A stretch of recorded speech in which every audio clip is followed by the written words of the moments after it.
Board of County Commissioners now in session. We'll begin with prayer followed by the pledge. Commissioner Jones, you lead us in prayer, please. Yes, sir. Heavenly Father, we thank you for this day. We thank you for this moment to be here in time. We ask, Lord, that you would be with us today.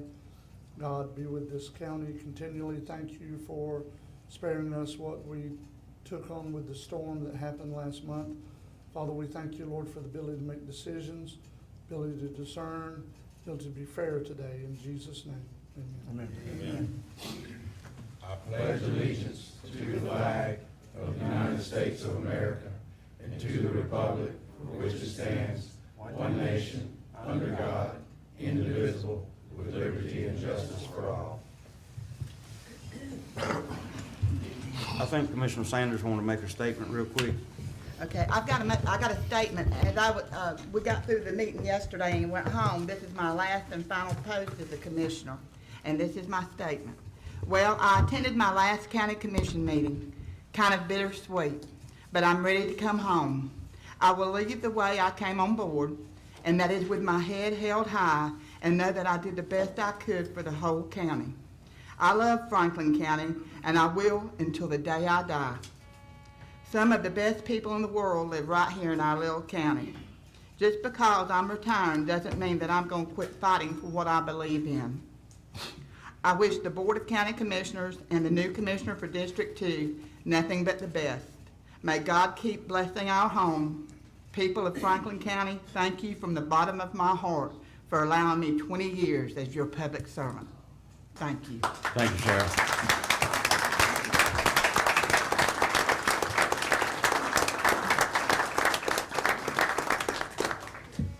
Next on the agenda would be the oath administered by Judge Van Russell to myself and Commissioner-elect Burt E. Bolt II.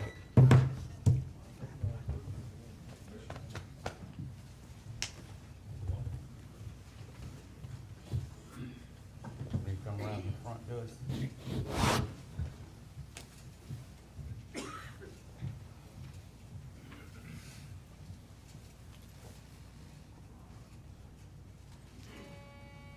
Both of you raise your right hands and repeat after me. I do solemnly swear or affirm. I do solemnly swear or affirm. That I will support, protect, and defend. That I will support, protect, and defend. The Constitution and government. Constitution and government. Of the United States and of the state of Florida. Of the United States and the state of Florida.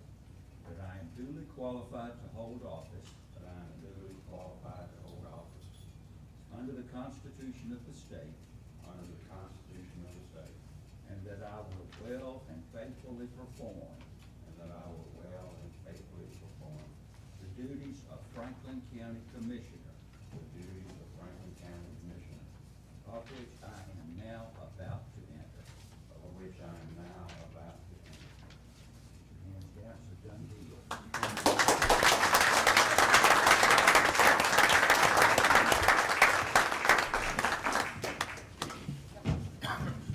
Come on around, Commissioner. You want it wrong way? Time to go to work now.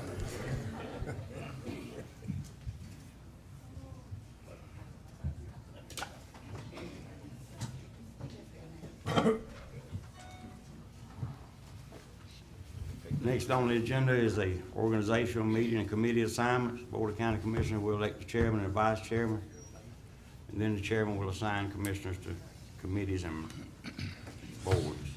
I make a motion for Mr. Noel to be the chairman. We have a motion by Commissioner Massey for Mr. Noah Lockley, Commissioner Lockley to be chairman, second by Commissioner Jones. Any further discussion? All those in favor? Aye. All opposed? That motion carries. Vice chairman, we have a motion from the board. Make a motion, Commissioner Jones, be vice. Or we? William, he said you want it? Yeah, I'll take it. You'll take it? Yeah. Well, I make a motion that William be next in line. We have a motion by Commissioner Lockley to elect Commissioner Massey to be vice chair. Do we have a second? Second. Second by Commissioner Bolt. Any discussion? All those in favor? Aye. All opposed? A motion carries also. Let's swap up, Commissioner Lockley. Welcome to the chairmanship.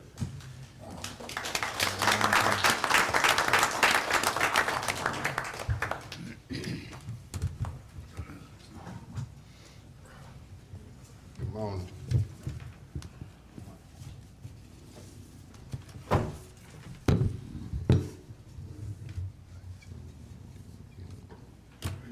All right, next on the agenda will be the assignment of commissioners to the commissioner board. What all assignment we got, Mike? There are two pressing ones that Commissioner Sanders had. One was the TDC chairman, and the other was the consortium, submit to the consortium board. So that is two that I would say we need to assign this morning, as there's a TDC meeting coming up soon, I'm sure. Mr. Blair will be here this morning. And there's a consortium meeting down at the conference that you guys will be attending at the end of, well, not in a month, next week. So, yeah. Otherwise of that, I'll gather a list like Commissioner Jones asked me to yesterday of all other boards and see what else would be, needs assignment. Okay, Unless there's something pressing that some other commissioner wants to get off of that they serve on, now would be the time to make that change. I make a motion to put Mr. Jones at TDC. Second.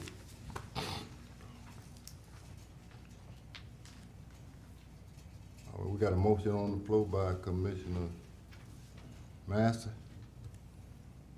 second by Commissioner Parrish. Is there any discussion? Ready for the vote? All in favor? Aye.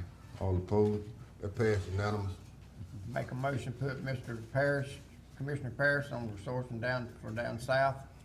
Second. Okay, I got a motion on the floor by Commissioner Master, second by Commissioner Jones. Any discussion on it? All in favor? Aye. All opposed? That carries. Okay, that's all on for right now. We'll do the others later when you compile that list. Michael? Yes, sir. Okay, next on the agenda will be approval of the minutes. I'm sorry, there are no minutes for approval. You'll get a whole stack at your next meeting. Okay. No minute, and we'll payment of the county bills. So moved. Second. I got a motion on the floor by Commissioner Parrish, by Commissioner Massey, second by Commissioner Jones. Any discussion? All right, ready to vote? All in favor? Aye. All opposed?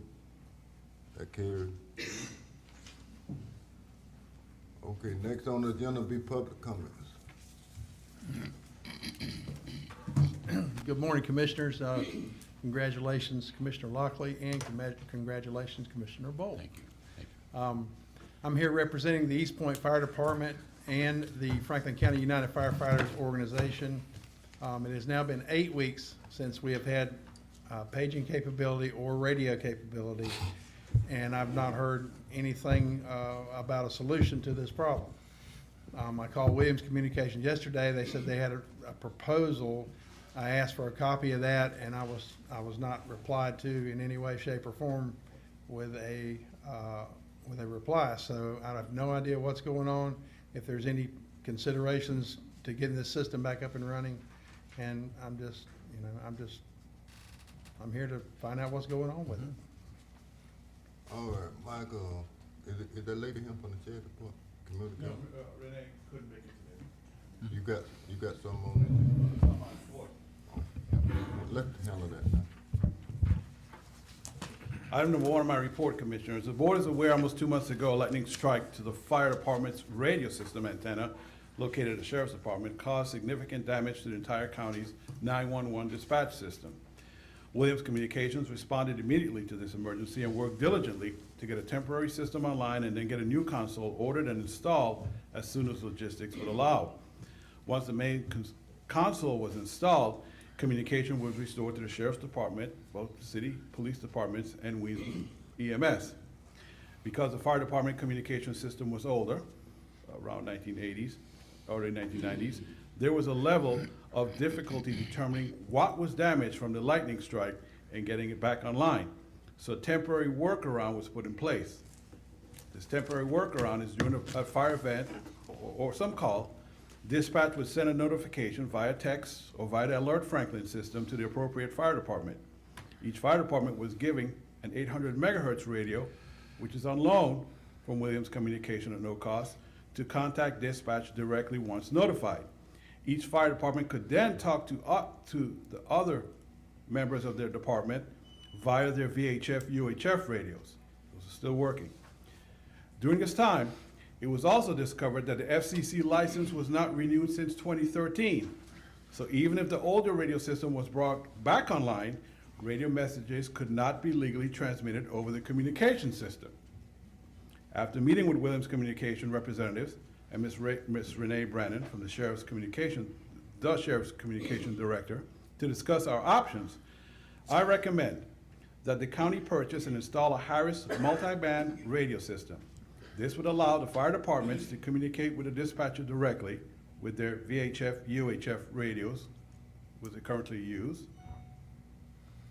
but also allow for future upgrades to newer radios with better technology. As for the analog beepers used by some of the fire departments, this system that I am recommending should allow for their continued use. But if it doesn't, because of compatibility issues, or if an event like another lightning strike or required updates to the radio system render those beepers unusable, all of the fire departments should move to a phone app similar to the Apalachicola and Carabel, and from what I learned this morning, the Alligator Point Fire Departments for notification. Board actions approve the following items. One would be to declare this entire event an emergency and Williams Communications as a sole source provider.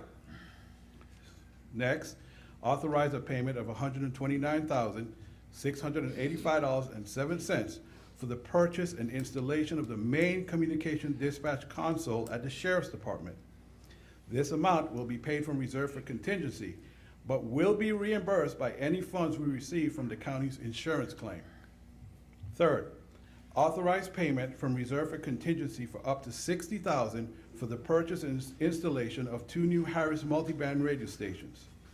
New wiring between the console interface and the base stations, which will help isolate the antenna from the console during future lightning strikes. Tower maintenance, a multiband handheld radio, and renewal of the FCC license. And finally, authorize maintenance of contracts for the new Harris multiband base stations and for all radios, all the handhelds and the units that are in the vehicles right now, used by each department. Payment for these maintenance contracts will be, or should be, I should say, from the Fire Assessment MSBU. I also have Mr. Tal Whitten from Williams Communication that can explain in more detail. The board has questions as to this equipment, what needs to be done, and why we're going in this direction, if you would like. Pleasure to board.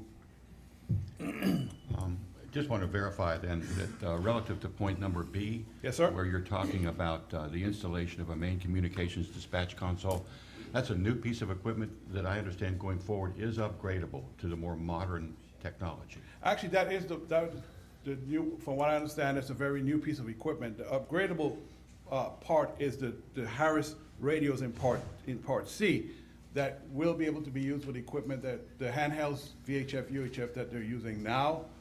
And then as time goes on and we upgrade, that's where the upgrade will be, Commissioner. Unless Tal has a better explanation. I that he have wants. a statement to make Sure. regarding this Hold on a minute. presentation. Let him finish, I'll get to you. Paul. Yes, sir. So, yeah, that's to answer your question.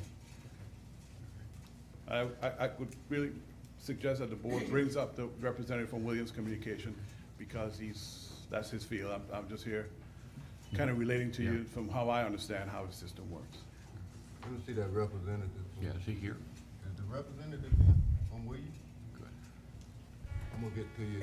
Yeah. Good morning, sir. Thank you. Yes, sir, the current console that we have just completed putting at the Sheriff's Department dispatch is one of the most recent technology consoles that is available today. So it is upgradable to various things, various moves in technology, which would include anything from paging to their CAD to attaching again multiple radios to that. So yes, sir, it's new technology. It's not current or old technology that we're putting. Do you have demonstration that this new console is working in other counties and you've got practical, functional Yes, sir. outcomes? This company is a well-established company. Yep. There are various law enforcement, public safety entities currently right now using this console. So yes, sir, it's out there proven it's not something new. I guess I want to be just real clear that in terms of an outcome, that we have some sort of consistent communication across all interfaces of people who need to be communicating, not only locally with our intra-departments, but externally around, outside the county, in law enforcement, in health, and in disaster recovery. Is this a system that's credible?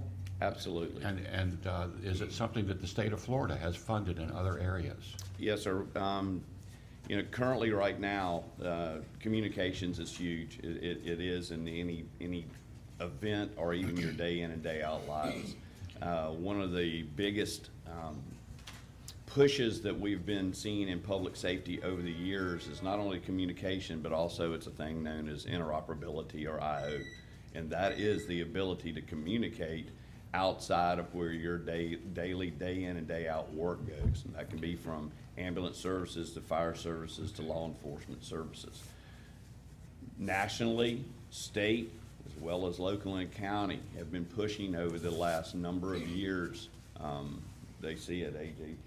Sheriff Smith has been a pusher and a mover and a big proponent of interoperability. What we see around here, though, is we see disparate systems that can make it difficult, not impossible, but can make it difficult to allow that interoperability from Franklin County into Gulf County, from Franklin County into Wakulla County, and reaches their, you know, interoperability with our state officers, our FWC, Highway Patrol, FDLE, you know, entities like that that come down here. The current system right now that is being held within public safety of Franklin County is what we actually call a disparate systems. The Sheriff's Department is operating off of a one system. EMS, fire, they are, you know, out there on something else. Weems EMS is actually operating off the same system as the Sheriff's Department. Talking to the chief here a number of times, we know that the system that they currently have, you know, they want to stay with that system, which is, you know, between a VHF and a UHF system, and that is understandable. It's tried and it's proven and it has worked. Even though they're different systems, they can be patched together. And that's the beauty of the console that we've recently put in there. This console will also, for dispatching, will also do paging. You know, there's a number of options obviously out there. Cost is a factor for you. But the option that Michael has presented to you today is certainly one that is a workable, viable option to allow the fire entities to maintain their current equipment, their what we call user subscriber equipment, their radios they currently have, so that cost is not, you know, you're not replacing that type of equipment. So this, you're taking our infrastructure, which is historically old, and overlaying this new system into it. Do you have enough to work with? It's actually the same system. We're actually using your current Okay, infrastructure. so you, and our towers are stable, our wiring is strengthened and all those kinds of things that make this work? That's actually part of the proposal that Okay. Michael has to go in there and do assessments on these towers and find out exactly what we have as far as The that. goal is ultimately we'll have good communication, consistency, and intra-communication ultimately, and without stress and strain. Like Correct. we have Apache communication now workable, Yes. but this will be much more modern. Is that right? Correct. Okay. Thank you. Thank you. It will move as technology moves. Okay, like, you know, time is, excuse me, sir. Communications, if it's all right. No, Say, George just Allen? take your time, sir. We'll get to you. Well, this is the same, this is the same, I know, but I got to ask him a question. I'll tell you. Okay. Sir, you know, modern time is changing. So is this gonna be, how long, future we gonna get out of this? In the future, you know, what kind of years do you know? Well, what I can comment on that, do I know? Absolutely not. And I can tell you that the console that we just put in at the Sheriff's Department dispatch is one that can take us into the new technology of radio communications. They've done a good job with the selection of this equipment, you know, for dispatching capabilities and what it can and can't do. So yes, the technology is there, not to have to go in there 3 years from now and totally remove that infrastructure. I can tell you that we do not see that happening. But as with anything, your cell phone, your computer, these are technology devices. But again, Michael had mentioned it too, this proposal would also include a maintenance contract, which is, I can tell you, is extremely vital.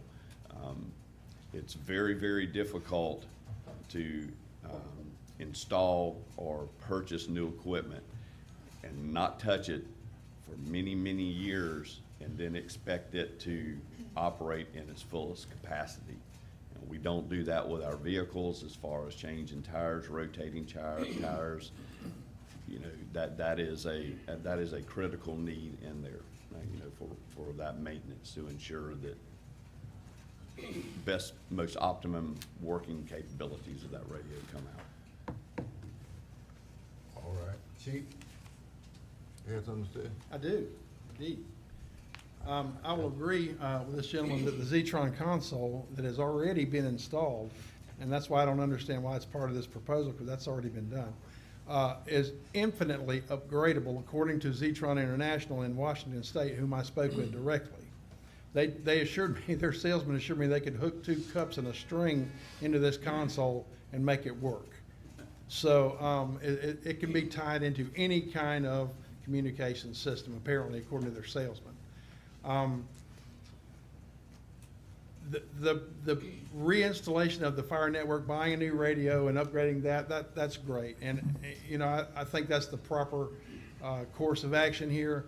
That way, it will allow us to maintain our fire net. It will allow us to maintain operations with state forestry, Division of Forestry personnel when we have wildland fires.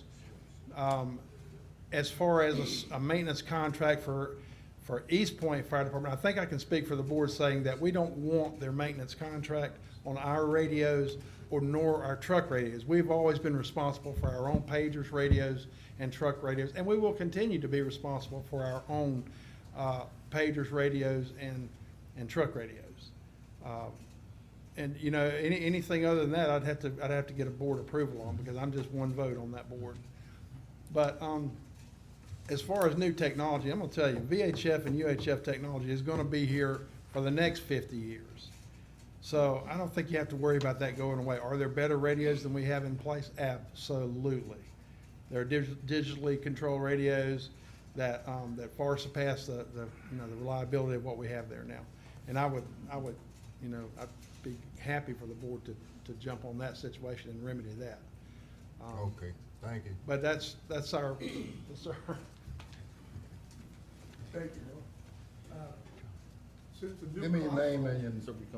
Come to the mic and give me your name and, Yeah, since the new console's been installed at the sheriff's department, give me your name for the record. I'm please. hard of hearing, so I'm sorry. My name's John Hockman, I'm from St. George Island. I'm on the St. George Island Volunteer Fire Department. The question I have is, since the new console's been installed, our paging system on St. George Island does not require the FireNet. It connects to the sheriff's office via a telephone line. All they need to do is connect the phone line to your new console to be able to page us out. I don't understand why it's not been done. Are you? I'm asking kind you, of question yeah, about that was a that question, tonight? yeah, that's a question. I wouldn't know that, I don't know what paging system you use, so that. We have I could show you, it's a page, Well, it we wouldn't have, be me, we have engineers doing that, so. we connect to the sheriff's department. We connect to the sheriff's department via a phone line. The phone line connects to the console. And then you key our equipment, which is located on Island Drive. It's a paging tone generator that goes to a radio, goes up the tower, and pages us. All you gotta do is get that The phone tower line at connected the- to your console The again. tower at the sheriff's department? No, the tower on Island Drive. It's separate from the sheriff's department. That is something, certainly something that we could assess. It's something you could assess, something you really need to do. It's only been 9 weeks since we All haven't right, had anything. we're gonna, we'll check into that. We'll, have All right, Michael, y'all check into that. thank you. Thank you. Can I say, Commissioner, this is one of the things that I wish using the term, the United Firefighters Association would do. I wish they would unite all the fire departments and try and get them all in the same system. Right. Rather than, these are using, the paging system. This department is using the apps, and then even there, from what I understand from Williams Communication, even to some degree, the radio systems are different in each department. So it would be so much better for everyone if everybody was on the same page with the alert system and with the radio system. It'll make it a whole lot easier. Because we have, excuse me, George, we have 7, 8? 7 fire departments. You know, Hold it. these Hold phone it, apps that George. they're using. So And George is going to comment on the phone app, but I'll go ahead, George, and tell you why I like it. Because I got the impression that the last time that if you don't have a smartphone, it's not going to work. That's not necessarily true. In the app that's used by, I believe, Apalachicola and from what I found out, Alligator Point, you basically, they send dispatch sends a text or a message to the phone via the app. With the app, you get it voice, you get it text. If you have a smartphone, you also get a map showing you exactly where the event is. In addition to that, if all the abilities of the app is used correctly from what I understand, dispatch can then get basically a notification or a map. You show up on the map as to where you are. So let's just say the East Point Fire. Let's say one of the firefighters got separated from everybody else and got in trouble and needed help. You know what? That dispatch could sit there and tell the rest of the firefighters, go north, go east, and there they are. Versus the notification system, you get one tone, one message. If you hear it, you hear it. If you don't hear it, you gotta call back dispatch and say, what was that message? I missed it. Well, who I paying for, understand that, I'm sorry, sir, go ahead. who paying for, these radios? For the radios, I meant for the system, the whole system, who? for the notification system, I don't know if anybody's paying for I'm anything. I talking don't about think, the whole thing, what's going on today. today, well, I have it broken up in different parts for you as to, Well, ain't the county gonna pay for it? the county's gonna pay for the equipment, all the new equipment that we're installing, yes. Some of it we'll get money back in insurance, some of it we might not. Well, I think he's asking the radios, each fire department uses their MSBU. Their own radios, they buy their own They use their radios. MSBU funds to maintain their radios on their end. That's why I'm reason you have 7 different possible systems, because they each have their own pot of money that they can spend the way they want. That stuff, Well, look like if we paying for it, we got a certain say-so in it, right, the county? Well, the equipment, I don't want to get into that. Yes, sir. We're paying for the equipment. Let me just say, the new equipment, the capital outlay here, we're putting up for the county's paying for it. Okay. And then I guess to potentially complement some of that money, you've got an insurance claim pending on the damages we currently have. Yes. And because there'll of be a depreciation of that equipment because it's old, and Yes. there'll be an outcome of money that'll come into the treasury. But we as the county are the host, essentially, for this communication system. It seems to me that we need some clear defined standard of practice. We need a roadmap and a properly defined recipe on how to put all this material in that we're wanting to buy, and have a direction of standard of practice that's hardened around the state in other events like ours. And I would recommend that the staff find a standard of installation practice that goes on around the state that we already know about, so that when we do this, we have got a clearly defined roadmap to install and maintain. Is that not what you did, Mike? With the maintenance, yes, that, Sir, the standard you seek is already Hold there. it, hold it. Okay, yeah. okay. Ain't that what you did here? Yes, and my proposal is to get maintenance contracts for the new infrastructure that we're installing. Okay. But also, I think, and George could correct me if I'm wrong, I think we also need a maintenance contract for the handhelds, because a lot of times, someone handhelds doesn't key or doesn't communicate with dispatch. They say something's wrong with the radio system at dispatch, it's not working. No, it's the handheld. So, I mean, you've got to maintain your handheld just like you do your vehicle.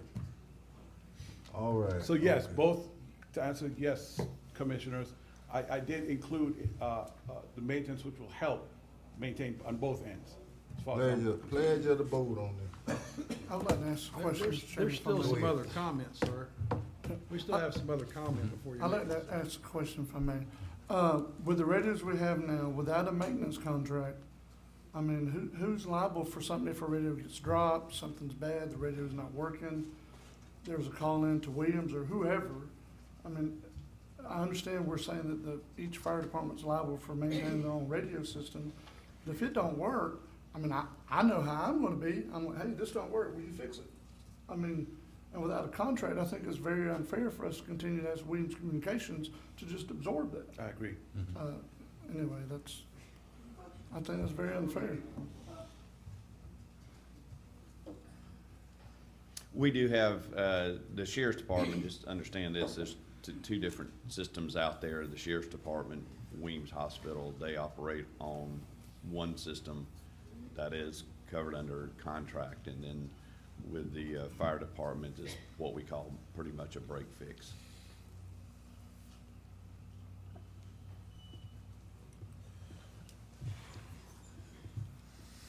Okay. William, you got anything to say? No, I understand. Any more questions from the board? I think Mr. Pruitt has something else he wanted to say. All right, Mr. Chairman. Chief, All right. We don't want any maintenance contracts. Historically, if a radio breaks, we send it to Williams or First or whoever.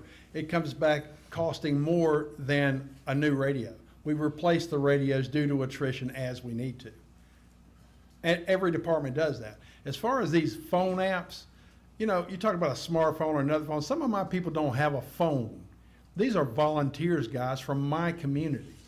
They shouldn't be required to spend money to have a phone. It's great that some of these departments are doing that as a method of redundancy or have something else to fiddle with on their phone. That's fine. When I get a page, a fire page, I'm throwing my clothes on, running to my truck, and trying to assess the situation. I don't have time to pick up a phone and look at it. I'm trying to decide, is the weather going to affect what we do? Where's the nearest hydrant? Are there people involved in the structure? That's my job, not looking at a phone. Our paging system has worked flawlessly for the 28 years I've been here. So, as far as East Point Fire Department paying for maintenance contracts out of the MSBU, that is unacceptable. I'm sure my board will feel the same way, and you guys should feel the same way too. Now, if you guys want to manage the fire departments, then we should have paid fire departments in Franklin County. And I'd be glad to step aside and let that happen. Because Franklin County frankly deserves some paid firefighters on call. But other than that, if you guys will maintain your half of the equipment, we'll maintain our half of the equipment, and we'll carry on and get on with business. Thank you.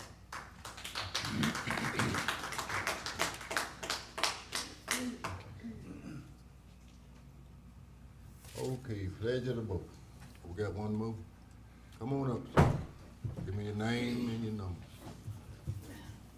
My name is William Eaton, and I just had 3 things for you in my 3 minutes. Thank you very much for the radio lesson today. You guys are fabulous. Commissioners, fire departments use a VHF paging for a reason. Since 1952, when digital paging was invented, it's a signaling system widely in use in industries. There's only one way to get 300 people on a chemical plant to run downwind, and that's with paging.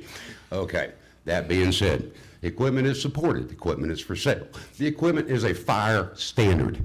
The frequencies are coordinated by the National Fire Chiefs Association, and the FCC license issue can be solved with a phone call. Those are the facts. Second, if you have a communications company that can't get a remote and a roll of wire and get you back on the air in an hour, you need to shop around. That's all I have to say. People are dying. We're 8 months into this, and it can be running today.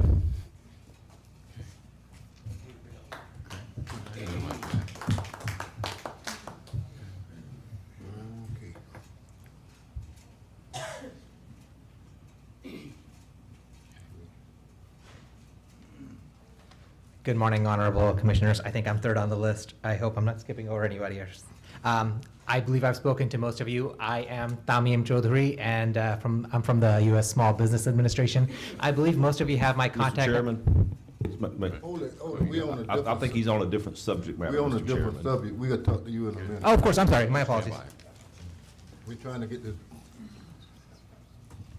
radio issue fixed right now. Okay, pledge of the vote. What y'all wanna do about the radio? So we're approving, or considering approving 4 different items here, A through D, in Michael's report, correct? That's right. Okay. Well, I make a motion that we approve A through D just as written. I got a motion on the floor by Commissioner Burt. We've got the documentation. I got a motion on the floor by Commissioner Burt.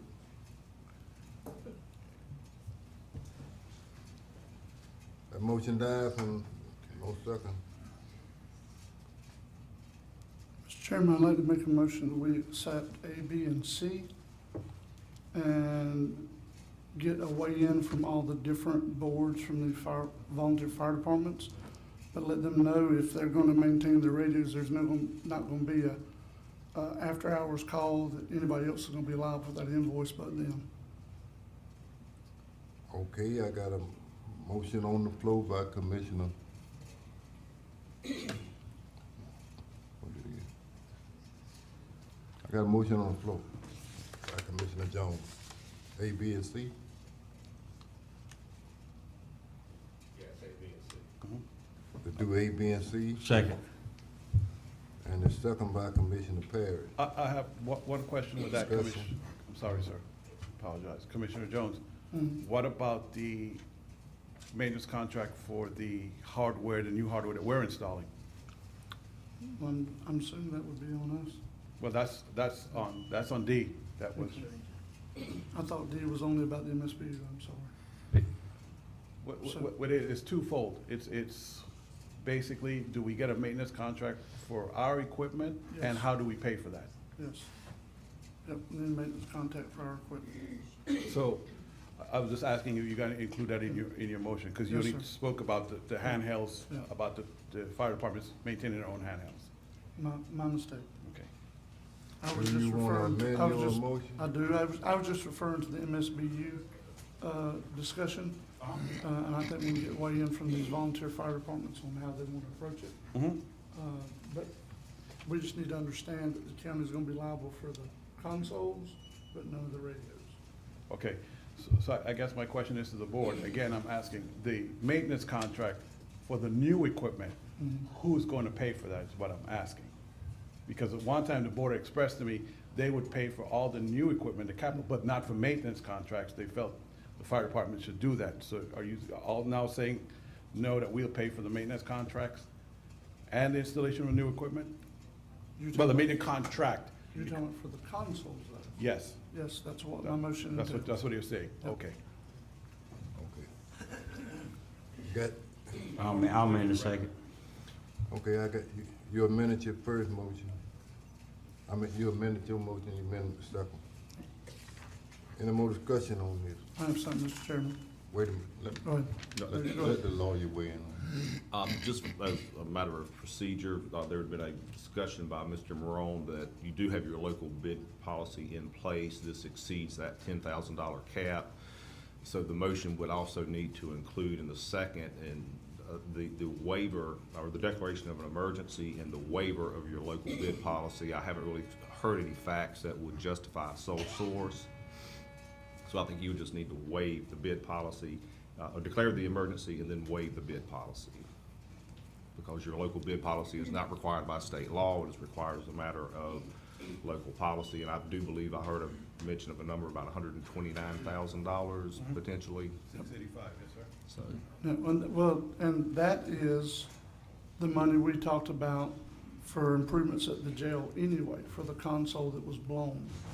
This just finally has been installed, and that's the payment for that. Correct? That's payment for the console, 129. That's payment for the console for dispatch. Right. The other console, what we first talked about for capital improvement, was the console to control the entrance for the Okay. jails. There's two different, Okay. yeah, so that is two I different mistook consoles. that, I'm sorry. Doesn't, letter A cover the question you're asking? I haven't seen It his. says declare the event emergency and Williams Communications as sole source provider. His motion included A, B, C, and part of D. Yeah, so what the attorney is saying, you have to amend A because there's no need for the sole source provider, just to declare an emergency and waive the bid And policy. waive the bid policy. We haven't got any facts. I mean, Mr. Morone said that it was sole source. We haven't had any testimony that would establish that it's a sole source. Just a modification to declare the emergency and waive the And local waive the bid bid policy. policy. That's all I'm And we suggesting. leave it there. There's no need to discuss a sole source. That was mine. So can I add that into my motion? Yes, sir. Okay, I will do so. Okay, you gonna amend your motion again? I'll amend the second to reflect the attorney's comment. Okay, that good enough, attorney? Yes, sir, Mr. Chairman. Did you get the motion? Got it. Okay. No, I wanted to just make one, the chief had talked about that he's already has his own maintenance contract for his radios. And point number D seems to be a global declaration, we're gonna maintain all the radios anyway. Do we have a chance to segregate everything? I mean, take something out if the chief already's got his maintenance contract, we don't We duplicate did. efforts? I think that's part of the Yes. motion, Part of sir. it? I think that's what Commissioner Jones and Commissioner Parrish is saying. Basically, let the fire departments decide how they're gonna handle maintenance Okay. for their own equipment, like the chief said, and the county we will install our equipment and we will, put a maintenance contract in our equipment. Am I understanding that correctly? Yes. Okay. Yeah. I didn't understand that there was a maintenance contract in place, though, for the fire department. No, I don't think There's it not. was. But that includes you maintaining the VHF radio system with the county, is that correct? Yes. The county's responsible for providing a radio system for the fire departments to attach to. Yep. I mean, that's all we want. Yeah, so we're basically putting in 2 new Harris multi-band base stations. And we're actually gonna try and get a handheld for extra backup just in case. So that'll cover from VHF to, And not only that, I spoke with the sheriff this week, twice, in fact.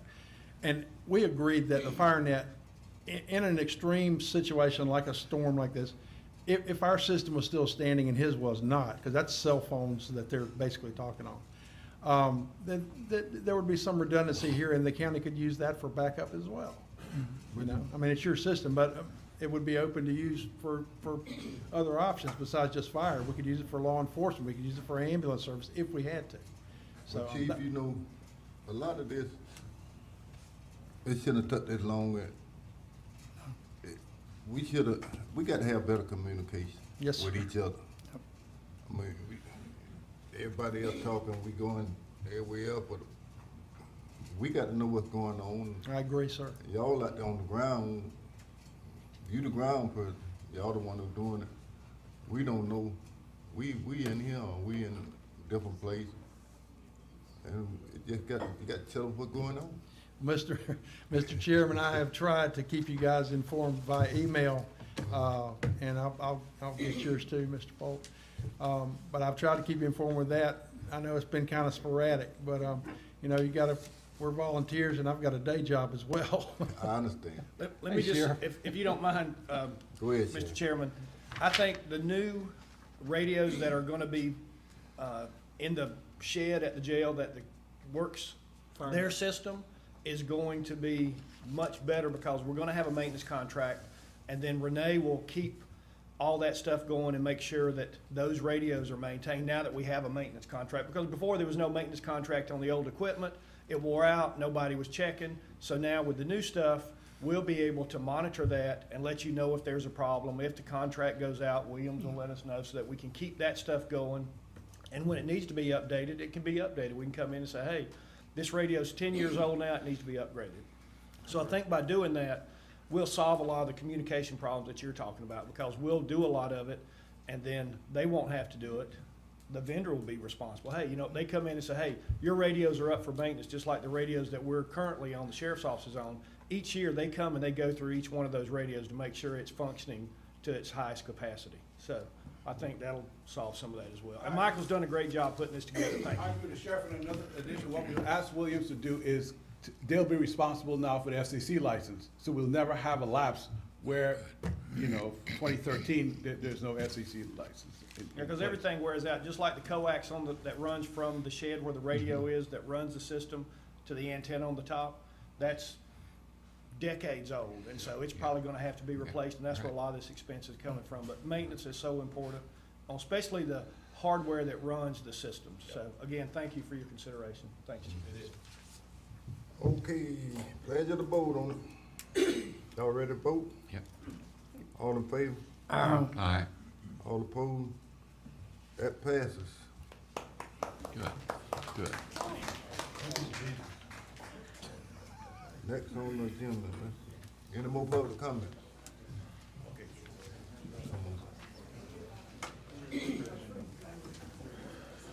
Morning again. Sorry, I didn't realize we were in an motion earlier on. I think I've spoken to most of you, and I'll give you my contact information again before I leave. I'm Tamim Chaudhry, Small Business Administration. I wanted to provide an update on the disaster recovery we're doing in your county thus far. As most of you gentlemen know, that U.S. Small Business Administration, we're doing the whole low-interest, long-term loans for homeowners, renters, businesses, and nonprofits affected by Hurricane Michael. Homeowners may receive up to $200,000 for their primary residence with an interest rate as low as 2%. Homeowners and renters may receive up to $40,000 for personal property damages. The interest rate, once again, may be as low as 2%. Homeowners and renters are referred to us from FEMA. To provide an update, thus far, we've gotten 1,400 FEMA referrals, but SBA's only received 255 loan applications. So that means a good number of homeowners and businesses are not taking the time to fill in the loans. So my request to all of you would be, please, if you know of anyone, ask them to fill in the loans. Homeowners and renters, if the loan is declined, their case goes back to FEMA to see if they can get other needs assistance. They're kind of blocking themselves halfway if they don't bother filling in the loans. For businesses, nonprofits, both entities may receive up to $2 million for their primary damages to the business. The business interest may be as low as 3.675%. For nonprofits, by that I'm including churches as well, may receive up to $2 million again for an interest rate as low as 2.5%. Economic injuries again, if no one is coming into the business, we have loans for that. Thus far, as of November 16th, 70 loans have been approved worth $2,589,000 for Franklin County residents. These loans include 60 home and 70 business loans for physical damages and 3 economic injury loans. Our Disaster Recovery Center in Carabel has received more than 430 visitors at the SBA desk since its operation started. And as you all probably know, we also have a mobile disaster recovery center set up at East Point Visitor Center. That'll be in operation until Wednesday, close of business day. And from that point on, it'll come to a site in Market Street, and that'll be for 3 days, from Friday through Sunday. Hours are 8 a.m. to 7 p.m. I'll provide all of you my contact information just in case there are any follow-up questions, but in case any of you gentlemen have any questions, I'll be happy to answer. Are you saying the SBA loan application is a good safety net, whether you know you need it or not? You're looking for just communication right now with no obligation by the applicant. I'm real glad you asked that, Commissioner. You're very right, because this is an option to make you whole again. You don't have to take the loan. You can totally decline it. You can take a lesser amount. But what we don't want to see someone is just completely missing out on the deadline and wondering, could that have rebuilt my business, my nonprofit, my home? Currently, the deadline stands on December 10th for physical damages, and for economic injuries, it's July 11th. So there are no application fees. All you have to do is just come into one of our disaster recovery centers. If you're a homeowner or renter, maybe a half an hour of your time. If you're a business, maybe 2 hours of your time. That's pretty much your cost. Thank you, gentlemen. Thank you. Thank you for updating us. Any more public comment? Good morning. My name is Richard Radford. I live at East Point, Florida, and I just came today to ask you, until you get the rifle range at Apalachicola open and usable, to keep East Point firing range open. It's closed to public at the present time. I was allowed to zero my guns in. Rifle season starts the 22nd, and there's nowhere to go. You cannot go in the woods because that's in WMA land, and you could get arrested for having a gun on there, shooting, just target practicing. But I would like to ask you to consider keeping East Point firing range open until you get this one operational. Thank you.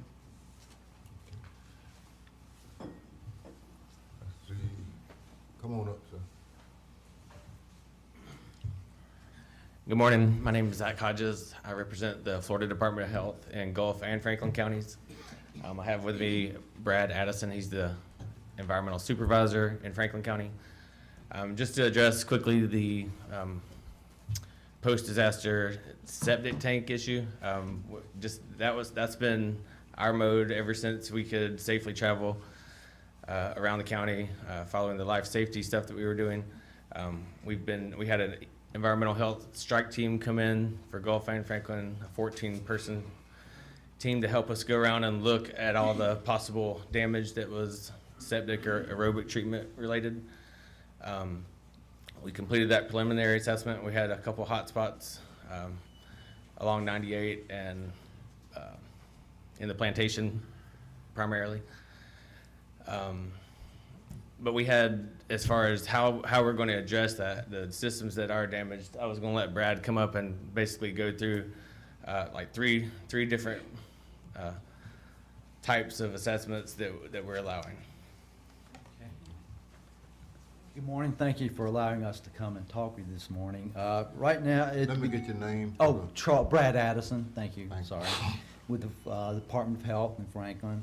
Right now, we have, after the storm, we had some slightly damaged septic systems where, let's say, the tank floated up a little bit, or the tank lid came off, or the drain field, some of the soil washed off the drain field. We allowed the contractors, licensed septic tank contractors, to make those minor repairs without a permit, okay? So those were done right after the storm. Now we're in the phase where we're dealing with more of repairs where the systems have had some moderate or severe damage, where the drain field washed away, the tank washed away, or the whole thing's gone. So right now the contractors And the property owners, they have to apply for a permit to repair or replace these systems with the health department, as you normally would do. Right now, we have about 35 systems that we have had permitted that we're working on, and there'll be more to come, of course. Hotspots, that said, were the plantation, mostly near the cut, near the end of the west end of the island. Alligator Point, along Alligator Drive, there are a lot of systems that were damaged there, and then along 98, they've washed out. So there. And Dog Island, yes, we went out to Dog Island. There's at least 11 systems out there that we're going to have to go back and deal with there, but there are going to be more. All right, in terms of 98 between, let's say, St. James Bay and Carabel, there's a possibility that the damaged properties are lot sizes that are really small now because of the hurricane. They may not have enough property to put a septic system in, or if they have a well and a septic system, they may be able to tie onto the Carabel sewer system. Of course, that's going to be expensive, but that may be one option if there isn't enough property to put in a replacement septic system. We also are requiring new lot surveys for properties that have lost property or physical property from the storm because of well location and lot size dealing with septic systems. So we have to make sure all these things sort of line up to meet our standards and the county standards before we can approve a permit. Do you have any questions or anything that you'd like to ask? Or? Yeah. Yes, sir. How much space they had got to have between them? Sir? How much space they got to have for the septic and the water for your well? For the well, all right, the county has a requirement of 100 feet, and then the state has a requirement, the health department, of 75 feet for new systems, and then they can go down to 50 feet for properties or systems that were installed prior to 1983. After 1983 and to date, it is 75 feet. So if they can't meet the 75-foot requirement, they would have to get a state variance, or the 50-foot requirement for the older properties. They have to get a variance from the state. If they can't meet the 100-foot requirement, then they would be required to get a variance from the board here. I guess if they lost land and can't meet it, what happened then? Well, if they can meet the state requirement, they would have to get a variance from the Board of Commissioners here to go to a lesser distance between the well and the septic system. If they met our requirement, then we could just issue the permit then. If they can't meet our standard of 75 feet for the more modern, more new systems, or 50 feet for the older systems, then they would have to come to the health department to get their variance. Let me just say, sort of for the record, Amy's not here. I mean, you know, as far as granting county variances between the well and the septic tank, you know, if you want to put yourself at risk drinking, you know, water because, you know, your groundwater goes right into your aquifer, I mean, that's sort of, we see, from a county staff, that's your risk if you want to do that. So if you don't have 100 feet anymore, you only have 75 feet, you want to get a variance, that's something we would probably consider from a staff point to be your risk. But when it comes to the septic tank drain field being closer to the Gulf of Mexico or a body of water, it's a totally different deal. And I missed part of your comment, so I just want to say, there has been a change in the landscape. Alligator Point is certainly the significant place where it happened, and it could impact people's property. It could be that they can't build their houses back. I mean, there's going to be a legitimate concern here over the next few months as we work through these issues. But yes, I just want to tell you that's going to be a problem. We recognize that, and there are going to be houses that may not. Well, let me put the good news, and I'll say it again later on my report. The state of Florida is encouraging the county. They're providing funds for us to acquire property. And this is going to be one of those situations where we're going to encourage people to sell out and get what they can for the property that's washed away and move on to the next phase of their life. And the county would own that property, where instead of continuing to fight over an erosion problem and a septic tank issue, that's the stance that your staff has taken, that we want to encourage people to sell out, because at this point there is a funding source available and we want people to use it. One additional comment that, let's say the tank was washed out and they could do the repair, the space is there, but now they're within the 70, between the 150 feet and the ocean, we'll say, just for then they would have to go back with an aerobic treatment unit. In other words, they couldn't go back with a septic system. They would have to meet the current county standards regarding ATUs or aerobic treatment units. Yeah, anything's gonna replace on Alligator Point is gonna have to be an ATU now. Yes, sir. Anyway. Yeah, but like Dog Island, or some of these other areas on 98, if they're within 150 feet of the mean high water level, then they would have to go back with an ATU, aerobic treatment unit, or more advanced system. I got a question since all the important people are in the room at the same time. So we've had, let me give you this scenario. So they can't even meet the 50 feet Yeah. The 50 at all, feet. Gulf side. It's even less than that. Even if the house is in almost perfect condition, a lot of people have been asking us, staff and us, is that house still condemned? Because they can't meet, not even the 50 feet. That's the exclusion zone for the shoreline protection, the 50-foot Yes. requirement. Mhm. I mean, That's a discussion to be had, because we're getting a lot of questions about that, Commissioner. well, are we getting questions on that on the place other than Alligator Point?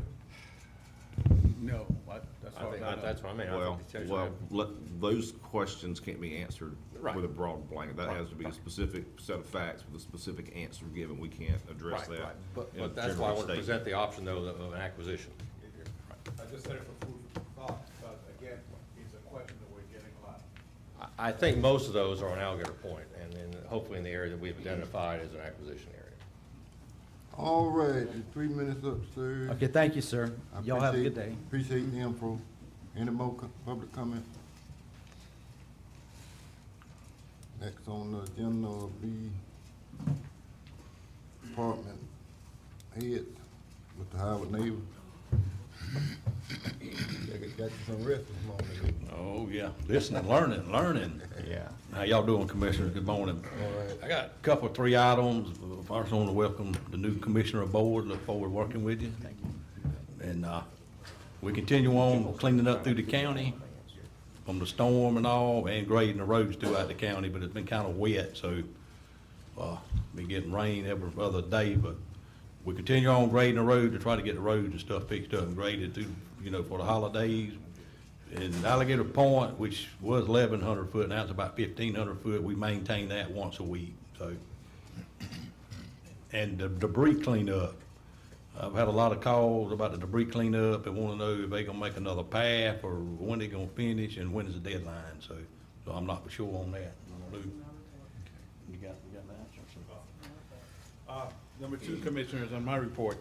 Mr. Howard Neighbors, the Road and Bridge Superintendent, informed me that he was contacted by FDOT about repairing damages to Timber Island Bridge as a result of Hurricane Michael. Requested a quote from Broad Spectrum, which is, they have a subcontract, as they recently replaced the bridge joints on Timber Island Bridge. Attached to my report is a quote to address FDOT's maintenance items. Since the quote was below the county's bid requirement of $10,000, and Mr. Neighbor stated that FDOT was calling him frequently about these repairs, I authorized the repairs. Board action to authorize the payment for this work, which will be paid from the road paving repair and maintenance account. The account will be reimbursed by any funds received from the FEMA claim. So moved. Second. Yeah, which was a safety issue, by the way, on that bridge, so. I got a motion on the floor. I made a motion. By Commissioner Parrish, second by Commissioner Jones. Any more discussion on it? All in favor? Aye. All opposed? That carries unanimous.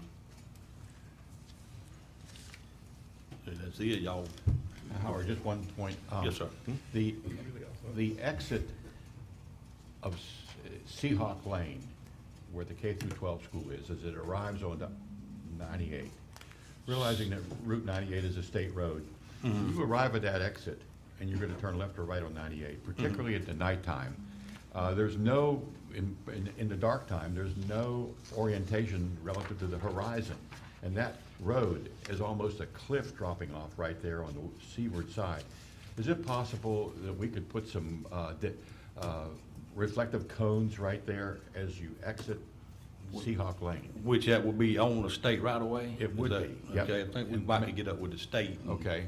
And see if you could they follow can that, do it. that'd be, Okay. I think, with the young drivers that are coming in and out of there, that would be very helpful. Yes, sir. I think, that they did have some that were washed out by the storm. Mhm. And I think that's what the problem is, they haven't been replaced. Okay, that may be You it. might find that's what they say. Yeah. Okay, anything else for Mr. Neighbors? Keep up the good work. Yes, sir. Y'all have a happy Thanksgiving. Thank Yeah, Okay, happy Thanksgiving. We'll see you tomorrow. Next on the agenda be Mr. Fonda Davis, Solid Waste. Good morning, Commissioners. Good morning. Two items on the report. I'd like to omit the second item, East Point Fish and Pier and Restroom, due to attorney's review. Okay, you want to take it off? Yes, sir. Okay. The first item, Lewis and Clark Circus at Kendrick Park in Caryville. You initially had a date for them to use, but the storm coming wouldn't allow them to come. But some of the board's action due to Hurricane Michael, Lewis and Clark is requesting to reschedule their circus event for March 29, 2019 at the Will S. Kendrick Sports Complex. Pledge of the vote. So moved. Second. Got a motion on the floor by Commissioner Masters, second by Commissioner Parrish.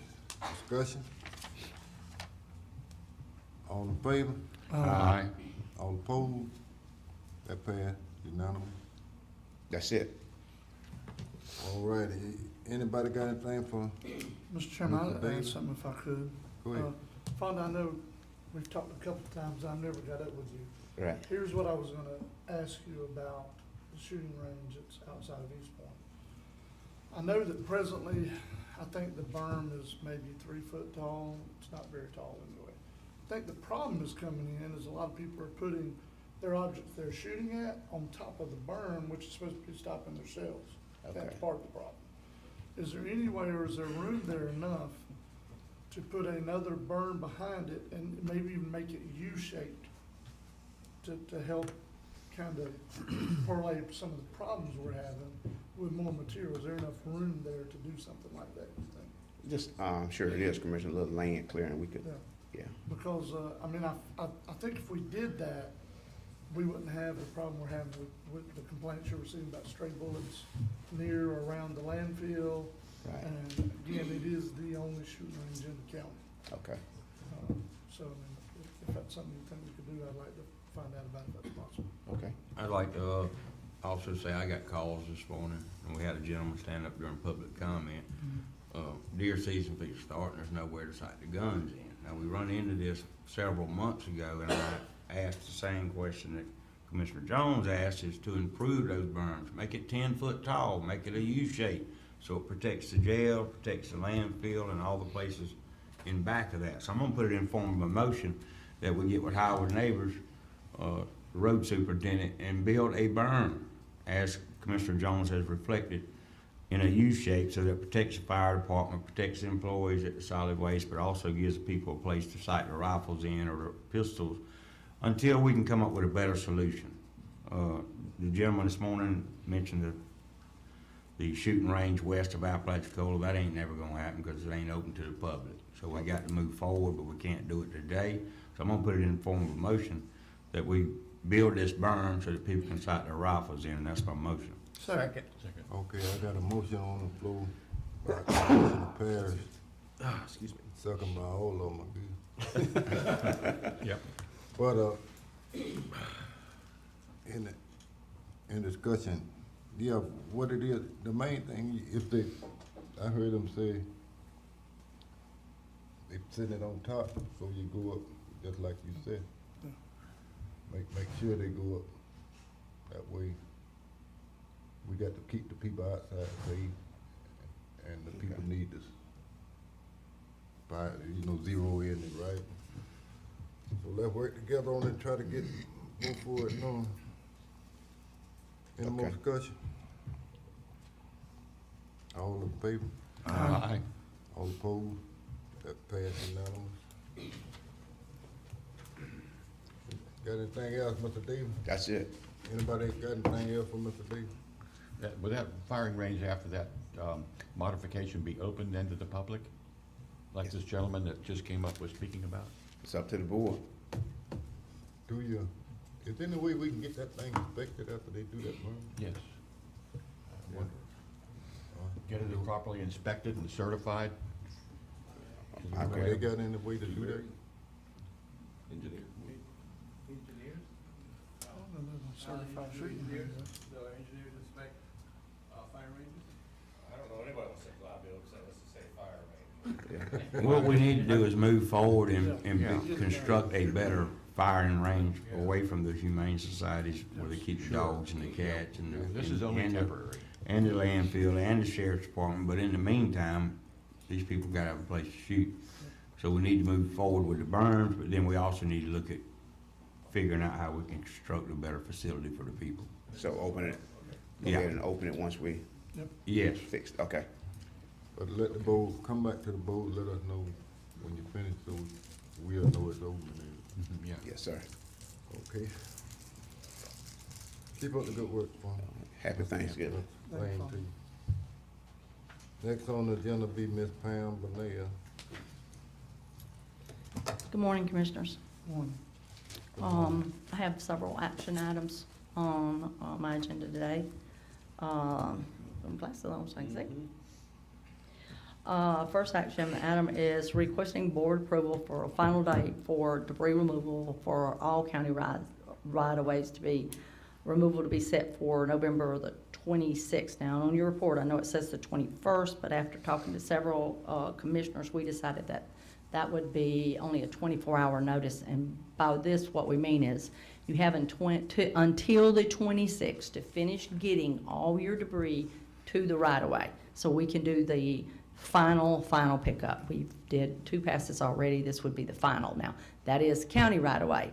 The state is a different story, because I understand from Benny, they just finished their first pass at the end of last week. So that's why in 98, you're seeing all this stuff out there, is because they've not come back with their second pass yet. You know, like the city, what happened was they pushed it. When they went in there, they pushed it, like it's part of it on the right of way and part of it, and it's not cut. That's what these here were, in my district, they just big trees, some of them half long as a block, about half a block long, and they just laying down, and they not cut. But they got about Or Commissioner, are you 85 saying that the homeowners pushed the whole tree out to the side of the way? No, the storm pushed it. Oh, When it was in the road, the city of Appalachia did first push it out of the way? pushed it, to clear the road. And I guess that's why I'm just assuming that's why they didn't pick it up, cause it was, part of it was on the right of way and part of it was on, when they pushed it back, part of it got on people's land. Well, the other problem is the tree hasn't been cut up, so it's still Yeah. attached to the stump, and so that's the other Yeah, problem. Commissioner? the tree had not been cut up. All these, they haven't been cut, they just one big tree. Okay, Commissioner, this is Tetra Tech. This is Matt.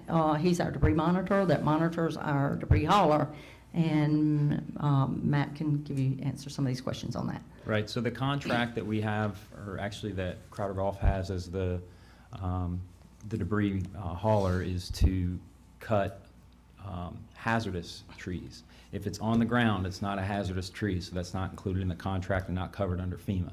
They can't pull a tree out if it's connected to something on private property, because they may damage that private property. So that would be on the homeowner to make that cut or some other method, because FEMA would not recover, you would not be able to recover that under FEMA. What I'm saying is that the tree was on the city, it's on the city when it fell. Okay, it fell in the road. When they pushed it out the road, it's not connected to the people private. But Okay. They had to use some of the people private to get the road passable. So you're talking about debris that's not being picked up then, but it's in the right of way at least partially? That was in the that right can of way. be picked up, but if it can They damage won't. private property as a result of removing it, the contractor may not want to collect it because there's potential to damage that private property. Am I on the same page with you? I'm not sure I No. follow. Somebody needs, I think the problem, somebody needs to cut the tree loose so it's not part of the It's stump. not the tree loose. It just, they pushed it to get it out the road. It's a whole tree. It's a whole tree laying there is what he's saying. When the city was clearing the road, but the city did push the tree, so it ended up half of the tree is on private property, the other half is on city right away. And since it's on the ground, and he just said it's not hazardous, so they're not gonna cut it up. Correct. So somebody's gonna cut it up and then they'll pick it up. Correct, and if there's a Don't put it potential to down there. damage private property, the hauler may not want to collect that tree and risk that damage to that private property. Mr. So the Chairman, can I people ask who a own the question? private property, they the one who fussing about it, cause it's on their property. I mean, it wasn't on their property when it failed. They It can was- remove it, but again, if there's a potential to damage that private property, the hauler may not want to do that and risk that damage. Well, it wasn't on their property when it failed, it was in the road. And when the city come and pushed it, So the city pushed it onto that private property, is what you're Right. saying? All right, I'm to following. clear the road, Um, so the cars can pass. Right, and I They mean, went all over town doing that, you know, you got to clear the road for cars to pass. And that's again, what I'm this, talking about. the hauler can collect that and it can be recovered under FEMA. But I just want to reiterate that if there's a damage to that private property, that hauler could be responsible for that and they have a right to deny that removal at that point. So No, then it the was- city would it have was- to it come was into on those the- situations It or was a county. city right-of-way tree. These trees, it was on the city right-of-way. They fell, when they fell the first time, they was in the road and on the city right-of-way. In order for the people to, for me, you, and your trucks, and my car, go up and down that road, the city, you know, cleared the road. Well, when they cleared the road, they used some of the people private property. Right. Once we push back, we cut. Yeah, well, they didn't cut, they just. If you have, Pushed them, we cut them. Yeah. sir, if there's a specific incident, that's something we can look at as an individual incident, but in general, again, if it's in the right of way, even if it's partially in the right of way and partially on private property, it can be collected and recovered under FEMA. However, as I said, if there's potential damage to that private property, the contractor may not want to remove it and risk that liability. Do you have a waiver form that would relieve you of that worry and burden that the private property owner that you would approach would sign? That wouldn't be myself, but that could be arranged, but again, we should look at that on an individual basis Can and you, not yeah, just. maybe if you take the initiative, you see this stuff a lot of times that the private property owner isn't even aware of and might facilitate.